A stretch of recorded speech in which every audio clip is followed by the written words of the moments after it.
Hi all welcome back. അപ്പോൾ ഇന്നത്തേത് Thalassery Kannur special കല്ലുമ്മക്കായ് ചോറിൻ്റെ റെസിപ്പിയാണ് കേട്ടോ. നമുക്ക് പാർട്ടികളിൽ സ്റ്റാറായിട്ട് നിൽക്കാൻ പറ്റുള്ളൊരു കിഡിലൻ നൈറ്റാണ്. അപ്പോൾ ഇപ്പോൾ കല്ലുമ്മക്കായുടെ സീസണാണല്ലോ കുറച്ചായിട്ട്, അതുകൊണ്ട് തന്നെ ഒരുപാട് റിക്വസ്റ്റ് വന്നൊരു വീഡിയോയും കൂടിയാണ് കേട്ടോ ഇത്. അപ്പോൾ നമുക്ക് പെട്ടെന്ന് തന്നെ വീഡിയോയിലേക്ക് പോയാലോ. വീഡിയോയിലേക്ക് പോകുന്നതിന് മുന്നേ ആയിട്ട് നിങ്ങൾക്ക് ഈ ചാനൽ ഇഷ്ടപ്പെടുന്നുണ്ടെന്നുണ്ടെങ്കിൽ പ്ലീസ് ഒന്ന് സബ്സ്ക്രൈബ് ചെയ്ത് സപ്പോർട്ട് ചെയ്യണേ.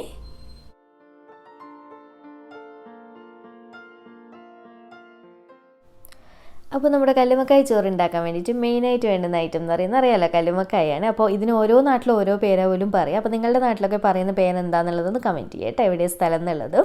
അപ്പോൾ നമ്മുടെ നാട്ടിൽ ഇതിന് കല്ലുമ്മക്കായ എന്ന് പറയും.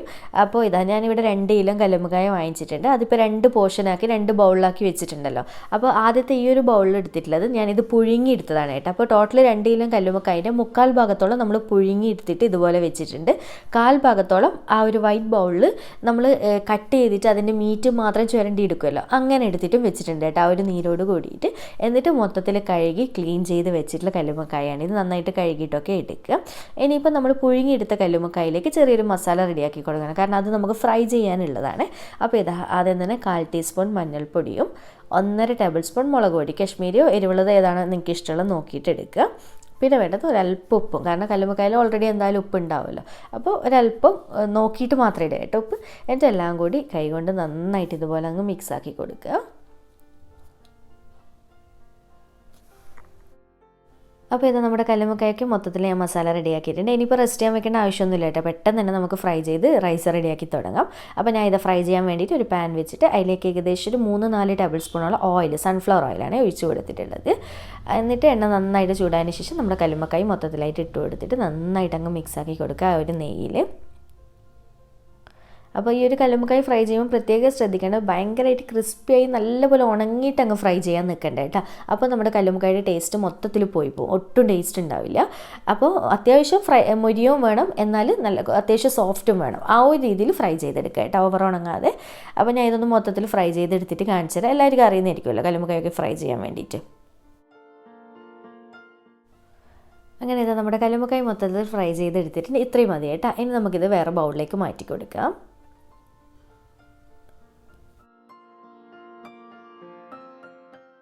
ഇനിയിപ്പോൾ ഈ ഒരു സെയിം എണ്ണയിലേക്ക് തന്നെ 1 ടീസ്പൂൺ നെയ്യും കൂടി ചേർത്ത് കൊടുക്കുന്നുണ്ട്. പിന്നെ ഇതിലേക്ക് 3 സവാള, 3 എന്ന് പറയുമ്പോൾ ഓവർ വലുപ്പമില്ലാതെ 3 സവാളയാണ്, ഇതുപോലെ നീളത്തിൽ നേരിയതായിട്ട് കട്ട് ചെയ്തിട്ട് അതും കൂടി ഇട്ട് കൊടുക്കുക. അപ്പോൾ ഭയങ്കരമായിട്ട് വലുപ്പമുള്ള സവാളയൊക്കെ ചില സമയത്ത് കിട്ടുമല്ലോ, അങ്ങനത്തെ ആണെങ്കിൽ 2 എണ്ണമൊക്കെ മതി കേട്ടോ. പിന്നെ ഒരല്പം ഉപ്പും കൂടി ചേർത്ത് കൊടുക്കുന്നുണ്ട്. എന്നിട്ട് ഈ ഒരു നെയ്യിൽ നന്നായിട്ട് അങ്ങ് ഇതുപോലെ മിക്സാക്കി കൊടുക്കുക. എന്നിട്ട് ഇതുപോലെ അടച്ചു വെച്ച് കൊടുക്കുന്നുണ്ട്. ഏകദേശം പകുതിയോളം വാടി കിട്ടുന്നവരെ വഴറ്റിയെടുക്കുക കേട്ടോ.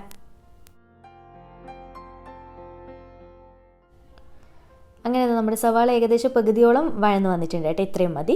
ഈ ഒരു സമയത്ത് നമുക്കിതിലേക്ക് നമ്മൾ നേരത്തെ കല്ലുമ്മക്കായുടെ ആ ഒരു മീറ്റ് മാത്രം മാറ്റി വെച്ചില്ല, അത് മൊത്തത്തിലായിട്ട് ഇട്ട് കൊടുക്കുന്നുണ്ട് കേട്ടോ. എന്നിട്ട് എല്ലാം കൂടി നന്നായിട്ട് മിക്സാക്കി കൊടുക്കുക. ഇനിയിപ്പോൾ എന്താ ചെയ്യേണ്ടതെന്ന് വെച്ചാൽ നന്നായിട്ട് അടച്ച് വെച്ചിട്ട് നല്ലപോലെ വഴറ്റിയെടുക്കുക കേട്ടോ. ഈ ഒരു സവാള എത്രത്തോളം സോഫ്റ്റാക്കി നിങ്ങൾക്ക് വഴറ്റിയെടുക്കാൻ പറ്റും അത്രത്തോളം സോഫ്റ്റാക്കി വഴറ്റിയെടുക്കുക. അങ്ങനെ ഇതെല്ലാം കൂടി നന്നായിട്ട് അങ്ങ് വഴച്ചെടുത്തിട്ടുണ്ട്. ഇനിയിപ്പോൾ ഇതിലേക്ക് 2 ടേബിൾ സ്പൂൺ ഇഞ്ചി വെളുത്തുള്ളി ചതച്ചത് ചേർത്ത് കൊടുക്കുന്നുണ്ട്. പ്രത്യേകം ശ്രദ്ധിക്കുക, നമ്മൾ ചിക്കനിലും ബീഫിലൊന്നും ചേർക്കുന്ന പോലെ ഇഞ്ചിയും വെളുത്തുള്ളിയും ഓവറായിട്ട് ചേർക്കണ്ട കേട്ടോ, അപ്പോൾ ഭയങ്കരമായിട്ടൊരു കുത്തലുണ്ടാവും. അപ്പോൾ 2 ടേബിൾ സ്പൂൺ മതി കേട്ടോ. പിന്നെ ഏകദേശം ഒരു 11-12 പച്ചമുളക് എടുത്തിട്ടുണ്ട് കേട്ടോ. അത് എരിവ് നിങ്ങൾ നോക്കിയിട്ട് എടുക്കുക, കാരണം ഓരോ പച്ചമുളകിൻ്റെ എരിവിൻ്റെ ഇതെല്ലാം വ്യത്യാസം ഉണ്ടാവുമല്ലോ. അപ്പോൾ വേറെ നമ്മൾ ഇതിലേക്ക് പൊടിമുളകൊന്നും എരിവിനായിട്ട് ചേർക്കുന്നില്ല, വെറും പച്ചമുളകിൻ്റെ എരിവാണ് നമുക്കിതിൽ വേണ്ടത്. അതുകൊണ്ട് തന്നെ എന്നിട്ടെല്ലാം കൂടി ക്രഷ് ചെയ്തിട്ട് ഇതുപോലെ ചേർത്ത് കൊടുത്തിട്ടുണ്ട്. എന്നിട്ട് നന്നായിട്ട് ഫ്ലെയിം കുറച്ച് വെച്ച് മിക്സ് ആക്കിയിട്ട് അതിൻ്റെ ആ ഒരു പച്ച ടേസ്റ്റും കാര്യങ്ങളൊക്കെ ഒന്ന് മാറിക്കിട്ടുന്നവരെ വഴറ്റിയെടുക്കുക.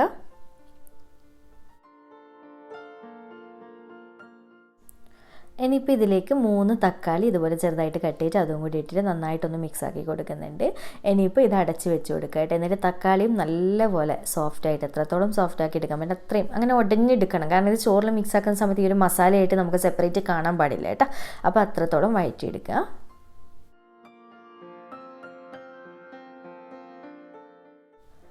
അങ്ങനെ ഇതാ നമ്മുടെ തക്കാളി അത്യാവശ്യം വഴന്ന് വന്നിട്ടുണ്ട്. നമ്മുടെ മസാലയുടെ പരിപാടി ഏതാണ്ട് കഴിയാറായി കേട്ടോ. ഇത്രത്തോളം സോഫ്റ്റാക്കി എടുക്കുക. ജസ്റ്റ് ഒന്ന് സ്പൂൺ വെച്ച് ഉടച്ചു കൊടുക്കുക കേട്ടോ, ഏതെങ്കിലും ഉടയാണ്ട് ഉണ്ടെന്നുണ്ടെങ്കിൽ. അങ്ങനെ നമ്മുടെ മസാല റെഡി ആയിട്ടുണ്ട്. ഇനിയിപ്പോൾ ഇതിലേക്കുള്ള പൊടികൾ ചേർത്ത് കൊടുക്കാം. ആദ്യം തന്നെ 1/2 ടീസ്പൂൺ ഗരം മസാല പൊടിയും 1/2 ടീസ്പൂൺ മഞ്ഞൾപ്പൊടിയും. വേറെ ഒരു പൊടികളും നമ്മൾ ഈ ഒരു മസാലയിലേക്ക് ചേർക്കാൻ പാടില്ല കേട്ടോ, കാരണം ഇതൊരു മഞ്ഞ കളർ ചോറായതുകൊണ്ട് തന്നെ മഞ്ഞൾപ്പൊടി നിർബന്ധമാണ്. പിന്നെ ഈ ഒരു മസാലയ്ക്ക് മൊത്തത്തിൽ നമുക്ക് ടേസ്റ്റ് കൊടുക്കാൻ ഉപയോഗിക്കുന്നത് ഗരം മസാല മാത്രമാണ് കേട്ടോ. അപ്പോൾ എത്രത്തോളം നല്ല ഗരം മസാല നിങ്ങൾ തയ്യാറാക്കുന്നത് കൊടുക്കുന്നത്, അത്രത്തോളം ഈ ഒരു ചോറിനും ടേസ്റ്റ് ഉണ്ടാവും. അപ്പോൾ ഇതുപോലെ നന്നായിട്ട് എന്നിട്ടങ്ങ് മിക്സ് ചെയ്ത് കൊടുക്കുക. അതിനുശേഷം നമ്മൾ ഫ്രൈ ആക്കി വെച്ചിട്ടുള്ള കല്ലുമ്മക്കായില്ലേ, അത് മൊത്തത്തിലായിട്ട് ഈ ഒരു സമയത്ത് ഇട്ട് കൊടുക്കുക കേട്ടോ. അപ്പം നമ്മൾ ആദ്യം കല്ലുമ്മക്കായുടെ മീറ്റ് മാത്രം മസാലയിലിട്ട് വഴറ്റിയെടുത്തത് കൊണ്ട് തന്നെ ആ ഒരു ഫ്ലേവർ നല്ലോണം ഇറങ്ങും കേട്ടോ. ആ ഒരു മസാലയ്ക്ക് ഭയങ്കര ടേസ്റ്റ് ആയിരിക്കും. പിന്നെ ഇതിലേക്ക് വേണ്ടത് കുറച്ച് മല്ലിയില ചെറുതായിട്ട് കട്ട് ചെയ്തിട്ട് ഇട്ട് കൊടുക്കുന്നുണ്ട്. അതുപോലെ തന്നെ കുറച്ച് കറിവേപ്പില. ഇതൊന്നും നമ്മൾ സാധാരണ ചിക്കനും ബീഫിനൊന്നും ഇടുന്ന പോലെ ഒരുപാട് കൂട്ടിയിടണ്ട കേട്ടോ. എല്ലാം ഒരു പാകത്തിന് കുറച്ച് കുറച്ച് ഇട്ടാൽ മതി, എങ്കിലേ ടേസ്റ്റ് ഉണ്ടാവുള്ളൂ. എന്നിട്ട് എല്ലാം കൂടി നന്നായിട്ട് അങ്ങ് മിക്സാക്കി കൊടുക്കുക. അപ്പോൾ ലാസ്റ്റ് ഞാൻ ചെക്ക് ചെയ്യുന്ന സമയത്ത് ഒരല്പം ഉപ്പിൻ്റെ കുറവുണ്ട്. ഉപ്പും അതുപോലെ തന്നെ ഒരു അരമുറി ചെറുനാരങ്ങ നീര് കേട്ടോ, അത്രയും ചേർക്കുന്നുണ്ട്. അപ്പോൾ പുളിപ്പ് നോക്കിയിട്ട് മാത്രം ചേർത്ത് കൊടുക്കുക വേണമെന്നുള്ളതിനനുസരിച്ചിട്ട്.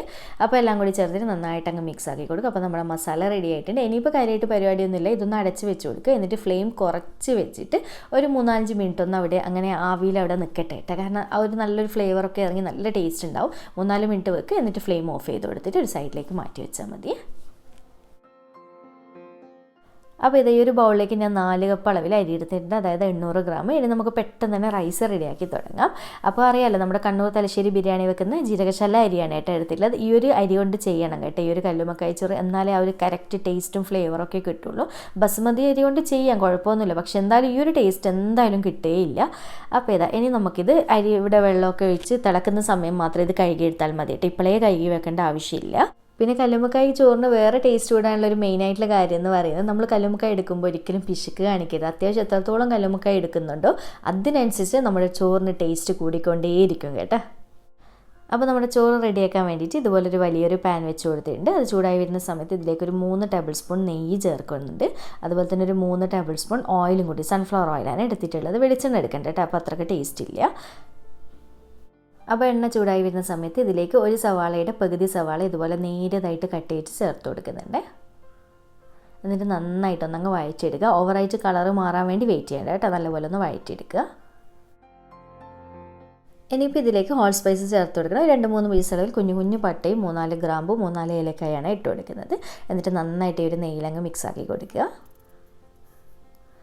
അപ്പോൾ ഇതുപോലെ മിക്സാക്കിയതിന് ശേഷം ഇനി നമുക്ക് ഇതിലേക്കുള്ള വെള്ളം ചേർത്ത് കൊടുക്കാം. അപ്പോൾ നമ്മൾ 4 കപ്പ് അരിയിൽ എടുത്തിട്ടുള്ളത്, അതുകൊണ്ട് തന്നെ 8 കപ്പ് വെള്ളമാണ് കേട്ടോ. നേരെ ഡബിളായിട്ടാണ് ഞാൻ ഒഴിക്കുന്നത്. പിന്നെ ചില അരിക്ക് 1.5 കപ്പ് വെള്ളമൊക്കെ മതി, 1-ന് 1.5 കപ്പ് എന്നുള്ള രീതിക്ക്. അത് നിങ്ങൾ സ്ഥിരം വാങ്ങിക്കുന്നതായിരിക്കുമല്ലോ, അപ്പോൾ അതിൻ്റെ കണക്കിനനുസരിച്ച് നോക്കിയിട്ട് എടുക്കുക കേട്ടോ. അപ്പോൾ ഇനി ഈ ഒരു സമയത്ത് ഇതിലേക്ക് ഉപ്പും കൂടി ഇട്ട് കൊടുക്കുന്നുണ്ട്. എന്നിട്ട് നന്നായിട്ട് അങ്ങ് മിക്സ് ആക്കുന്നുണ്ട്. എന്നിട്ട് ഇത് അടച്ച് വെച്ച് കൊടുക്കുക. വെള്ളം നല്ലപോലെ ഒന്ന് വെട്ടി തിളച്ച് വരട്ടെ. അങ്ങനെ ഇതാ നമ്മുടെ വെള്ളം നോക്കിയാൽ നന്നായിട്ട് തിളച്ച് വന്നിട്ടുണ്ട്. ഈ ഒരു സമയത്ത് ഫ്ലെയിം കുറച്ച് വെച്ചിട്ട് ഇതിലേക്ക് അരമുറി ചെറുനാരങ്ങ നീര് ചേർത്ത് കൊടുക്കുക. നമ്മൾ നേരത്തെ മസാലയിൽ അരമുറി ചേർത്തില്ല, അതിൻ്റെ ബാക്കി അരമുറി ഇതിലും കൂടി ചേർക്കട്ടെ. എന്നിട്ട് പുളിയൊക്കെ ചെക്ക് ചെയ്ത് നോക്കുക. പിന്നെ ഇതിലേക്ക് 1/2 ടീസ്പൂൺ ഗരം മസാലപ്പൊടിയും 1/2 ടീസ്പൂൺ മഞ്ഞൾപ്പൊടിയും കൂടി ചേർക്കുന്നുണ്ട്. കാരണം നമുക്കിത് യെല്ലോ കളർ റൈസല്ലേ വേണ്ടത്, അതുകൊണ്ട് മഞ്ഞൾപ്പൊടി മറക്കാതെ നിർബന്ധമായിട്ടും ചേർക്കുക കേട്ടോ. എന്നിട്ട് എല്ലാം കൂടി നന്നായിട്ട് മിക്സ് ചെയ്ത് കൊടുക്കുക. പിന്നെ പുളി നോക്കണേ, കാരണം ഓരോ ചെറുനാരങ്ങ നീരിൻ്റെ വലുപ്പത്തിനനുസരിച്ചിട്ടൊക്കെ പുളിയുടെ വ്യത്യാസം ഉണ്ടാവും കേട്ടോ. അപ്പോൾ നിങ്ങൾ നോക്കിയിട്ട് ചേർത്താൽ മതി. എല്ലാം കൂടി മിക്സ് ആക്കിയതിന് ശേഷം നമ്മൾ റൈസ് കഴുകി ഊറ്റി വെച്ചിട്ടുണ്ടെങ്കിൽ അതും കൂടി ഇട്ട് കൊടുക്കുക കേട്ടോ. അപ്പോൾ ആ ഒരു വെള്ളം തിളക്കാൻ വേണ്ടി അടച്ച് വെച്ച സമയമാണ് ഞാൻ റൈസ് കഴുകി എടുത്തിട്ടുള്ളത്. അത് മുന്നേ കഴുകി വെക്കണ്ട കേട്ടോ ഈ ഒരു റൈസ്. അപ്പോൾ എന്നിട്ട് എല്ലാം കൂടി നന്നായിട്ട് അങ്ങ് മിക്സ് ആക്കി കൊടുക്കുക. ഫ്ലെയിം കൂട്ടി വെച്ച് കൊടുക്കുക. എന്നിട്ട് ഇതുപോലെ നന്നായിട്ട് ഇളക്കിയതിന് ശേഷം ഇതുപോലെ തിളച്ച് വരാൻ തുടങ്ങിയില്ല, ആ ഒരു ടൈമിൽ അടച്ച് വെച്ച് കൊടുക്കുക കേട്ടോ. എന്നിട്ട് വെള്ളം ഒന്ന് വറ്റുന്നവരെ വെയിറ്റ് ചെയ്യാം. അങ്ങനെ ഇത് കുറച്ച് ടൈം കഴിയുമ്പോൾ നമ്മുടെ വെള്ളം കുറച്ചൊന്ന് വലിഞ്ഞ് വന്നിട്ടുണ്ട് കേട്ടോ. അതായത് മൊത്തത്തിൽ വറ്റി ഡ്രൈ ആവാൻ വേണ്ടി വെയിറ്റ് ചെയ്തു. പിന്നെ ബാക്കിയുള്ള അരി നമുക്ക് വേവാൻ വെള്ളം ഉണ്ടാവില്ലല്ലോ. അപ്പോൾ ഈ ഒരു രീതിയിൽ മുകൾ ഭാഗത്ത് വെള്ളം ലെവലിൽ കാണുന്ന രീതിയിൽ വെള്ളം ഒന്ന് വറ്റിച്ചെടുക്കുക. എന്നിട്ട് ഫ്ലെയിം ഉടനെ കുറച്ച് വെച്ചിട്ട് ഒന്ന് നന്നായിട്ട് തിരിച്ചു മറിച്ച് കൊടുക്കുക. റൈസ് ഇട്ട് കൊടുക്കട്ടെ, എല്ലാ സൈഡിലും ഒന്ന് ലെവലാക്കിയിട്ട് ഇത് വെച്ച് കൊടുക്കുക. അതിനുശേഷം നമ്മൾ ഫസ്റ്റ് റെഡിയാക്കി വെച്ചിട്ടുള്ള മസാലയില്ലേ, അത് മൊത്തത്തിൽ ഈ ഒരു സമയത്താണ് ഇട്ട് കൊടുക്കേണ്ടത്. കാരണം ഈ ഒരു സമയത്ത് ഇനിയും പകുതിയോളം അരി വേവാനുണ്ട്. അപ്പോൾ നമ്മുടെ മസാലയുടെ ആ ഒരു ടേസ്റ്റൊക്കെ മൊത്തത്തിൽ ചോറിലും കൂടി പിടിച്ച് കിട്ടും കേട്ടോ. അതുകൊണ്ടാണ് ഈ ഒരു ടൈമിൽ ഇടണം എന്ന് പറയുന്നത്. പ്രത്യേകം ശ്രദ്ധിക്കുക, വെള്ളം മൊത്തത്തിൽ വറ്റിച്ച് ഡ്രൈ ആക്കി എടുക്കരുത്, പിന്നെ മൊത്തത്തിൽ കൊളായിപ്പോവും, അരി വേവാതെ ആയിപ്പോവും. എന്നിട്ട് മസാല മൊത്തത്തിൽ ഇതുപോലെ ഇട്ട് കൊടുക്കുക. അങ്ങനെ ഇനി നമുക്ക് റൈസും മസാലയൊക്കെ കൂടി പതുക്കെ ഒന്ന് മിക്സ് ചെയ്ത് കൊടുക്കട്ടെ. നമ്മുടെ റൈസിൻ്റെ എല്ലാ സൈഡിലും മസാലയുടെ ആ ഒരു ഇത് പിടിച്ച് കിട്ടണം. അതുപോലെ പതുക്കെ ഫ്ലെയിം കുറച്ച് മിക്സ് ചെയ്ത് കൊടുക്കുക. അപ്പോൾ മിക്സ് ചെയ്യുമ്പോൾ നിങ്ങൾക്ക് കാണുമ്പോൾ മനസ്സിലാവും കളറ് മാറി വരും കേട്ടോ. ഒക്കെ കൂടി നല്ലൊരു ഭംഗിയുള്ള മഞ്ഞ കളറായി വരും. ഇനി ലാസ്റ്റ് ഇതുപോലെ മിക്സ് ആക്കിയതിന് ശേഷം മുകളിൽ കുറച്ച് മല്ലിയിലയും കൂടി ഇങ്ങനെ ഇട്ട് കൊടുക്കുന്നുണ്ട് കേട്ടോ. എന്നിട്ട് നന്നായിട്ടൊന്ന് മുകൾ ഭാഗമൊക്കെ ഒന്ന് ലെവൽ ചെയ്ത് ടൈറ്റ് ചെയ്ത് വെച്ച് കൊടുക്കുക. പിന്നെ നെയ്യ് കുറച്ച് 6 kg മിൽമ നെയ്യോ അങ്ങനെ എന്തെങ്കിലും വേണമെന്നുണ്ടെങ്കിൽ ഈ ഒരു സമയത്ത് മുകൾ ഭാഗത്ത് ഒഴിച്ച് കൊടുക്കുക കേട്ടോ. നല്ലൊരു മണമൊക്കെ വേണമെന്നുണ്ടെങ്കിൽ എന്നുണ്ടെങ്കിൽ ഞാനിപ്പോൾ എന്തായാലും ഒഴിക്കുന്നില്ല, കാരണം എല്ലാം അത്യാവശ്യം നെയ്യൊക്കെ ഉണ്ട് ചോറിൽ. അപ്പോൾ ഇതുപോലെ മുകൾ ഭാഗം അങ്ങ് ടൈറ്റ് ചെയ്ത് വെച്ച് കൊടുത്തതിന് ശേഷം ഒന്ന് അടച്ച് വെച്ച് കൊടുക്കുക. എന്നിട്ട് അറിയാമല്ലോ നമ്മുടെ ബിരിയാണിയൊക്കെ വേവിച്ചെടുക്കുന്ന പോലെ മൊത്തത്തിൽ റൈസ് വേവുന്നവരെ വെയിറ്റ് ചെയ്യട്ടോ. അതിനിടയിൽ ഒരു തവണയൊന്ന് അടുപ്പ് തുറന്നിട്ട് ഇളക്കിയിട്ടൊന്ന് തിരിച്ചിട്ട് കൊടുക്കണം, കാരണം എല്ലാ സൈഡിലും വേവ് ഒരുപോലെ എത്താൻ വേണ്ടിയിട്ട്. അപ്പോൾ എത്രയേ ഉള്ളൂ. ഇനി നമ്മുടെ റൈസ് മൊത്തത്തിൽ റെഡി ആയതിനു ശേഷം കാണിച്ചു തരാം. അങ്ങനെ നമ്മുടെ കല്ലുമ്മക്കായ ചോറ് മൊത്തത്തിൽ റെഡി ആയിട്ടുണ്ട്. നല്ല അടിപൊളിയായിട്ട് കിട്ടിയിട്ടുണ്ട് കേട്ടോ. നല്ലൊരു മണമൊക്കെ ഉണ്ട് കേട്ടോ ഈ ഒരു സമയത്ത്. അപ്പോൾ ചോറൊന്നും അങ്ങനെ പരസ്പരം ഒട്ടിപ്പിടിച്ചിട്ടോ ഒന്നുമില്ല. പിന്നെ ചൂടോടെ കൂടി ഇളക്കുമ്പോൾ അങ്ങനെ ഒരു ഒട്ടിയ പോലെ നിങ്ങൾക്ക് ഫീൽ ചെയ്യും. പക്ഷേ അതിൻ്റെ ഒരു ടെൻഷനും വേണ്ട കേട്ടോ. നല്ല അടിപൊളിയായിട്ട് തന്നെ കിട്ടിയിട്ടുണ്ട്. ഞാനിനി എന്തായാലും കുറച്ചൊന്ന് ചൂടൊന്ന് കുറഞ്ഞിട്ട് സെർവ് ചെയ്ത് കാണിച്ചു തരാം. അങ്ങനെ നമ്മുടെ കല്ലുമ്മക്കായ ചോറ് മൊത്തത്തിൽ റെഡി ആയിട്ടുണ്ട്. ഞാൻ ഇത് സെർവ് ചെയ്യുന്നുണ്ട്. നല്ല അടിപൊളി ടേസ്റ്റി ആയിട്ടുള്ള ചോറാണ് കേട്ടോ. വെറുതെ പറയില്ല, ആ ഒരു ഫ്ലേവർ ശരിക്കും പറഞ്ഞറിയിക്കാൻ പറ്റില്ല.